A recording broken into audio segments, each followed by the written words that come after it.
Vámonos, como todos los inicios de semana, usted lo conoce, con el maestro Ricardo Peralta en su comentario vía telefónica. Ricardo, ¿cómo estás? Mi querido Enrique, muy buenas tardes, un saludo muy fuerte para ti, un abrazo muy apretado para todos los que nos escuchan a través de Super Estéreo Milet, en todo nuestro territorio nacional y por supuesto en los Estados Unidos. Pues precisamente en Estados Unidos se va a celebrar la Cumbre de las Américas, que no es otra cosa más que la reunión de todos los países de Latinoamérica, incluyendo también, por supuesto, a Canadá y a los Estados Unidos. Y en esta ocasión ocurre que la sede es en los propios Estados Unidos.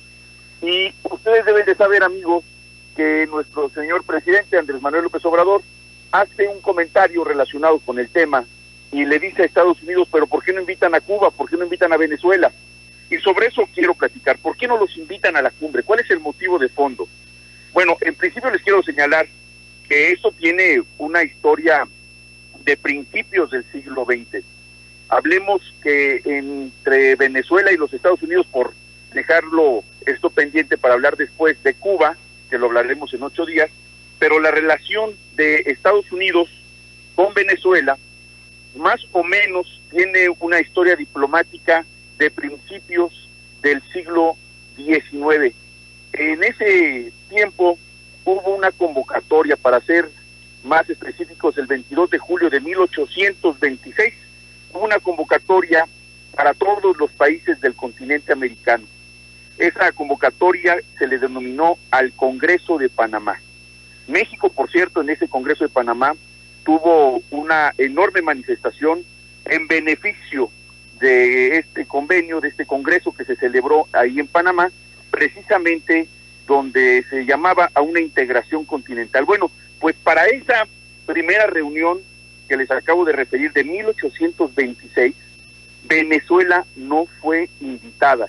Y no fue invitada precisamente por la influencia de los Estados Unidos, que evidentemente tenía una relación muy cercana, sigue teniendo, por supuesto, los hermanan las 13 colonias británicas, con Gran Bretaña, pero esta primera incursión fue en virtud de que había una deuda internacional, una deuda externa que les decía a sus socios comerciales, no los inviten porque de hecho hubo una invasión militar a Venezuela para este cobro de deudas externas, donde evidentemente este tratado que se llevó a cabo pues excluía a este país por una situación también económica.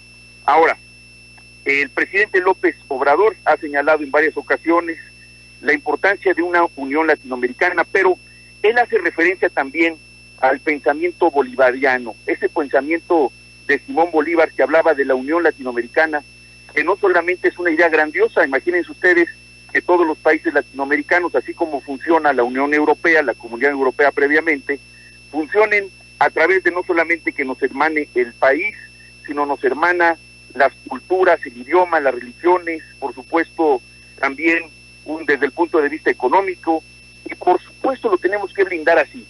El que hoy nos estacionemos a pensar que esto nos beneficie económicamente a todos los latinoamericanos y sobre todo haciendo un blindaje frente a la persistente y permanente intención, y por supuesto hay que decirlo así, una intención expansionista y colonizadora de todos los intereses de países extranjeros, y lo hemos visto en la historia de nuestro país, que si no es el petróleo, que si no es el oro, la plata, el cobre, han venido a robarse de una u otra forma nuestros recursos naturales.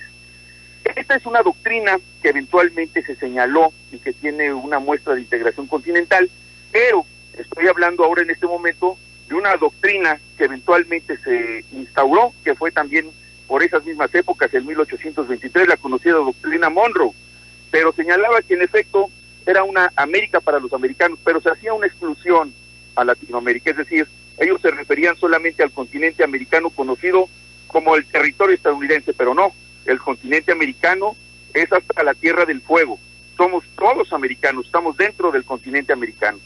Entonces, por supuesto es una condición que es totalmente contraria al principio de autodeterminación de los pueblos y la no intervención en los asuntos internos de las naciones.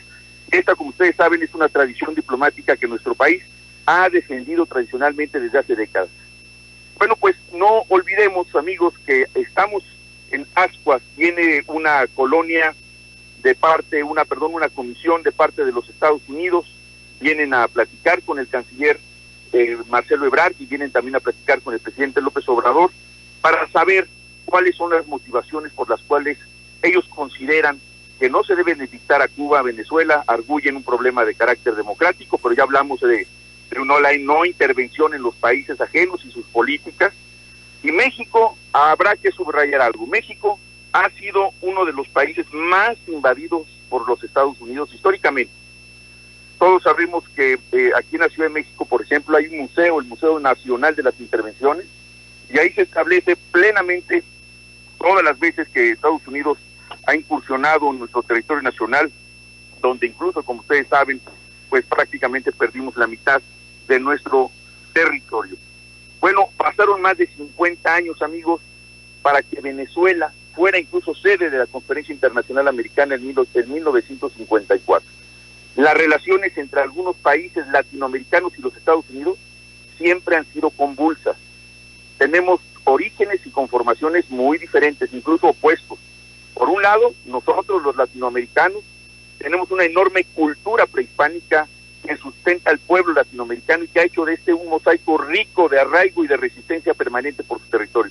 Y por otro lado tenemos a los Estados Unidos, que tienen un origen colonizador, ya hablaba yo de las 13 colonias, que es una población multiétnica, cultural, que por cierto hay 40 millones de mexicanos en los Estados Unidos, y además es nuestro principal socio comercial y un vecino con el cual tenemos que tener cada vez mejores relaciones.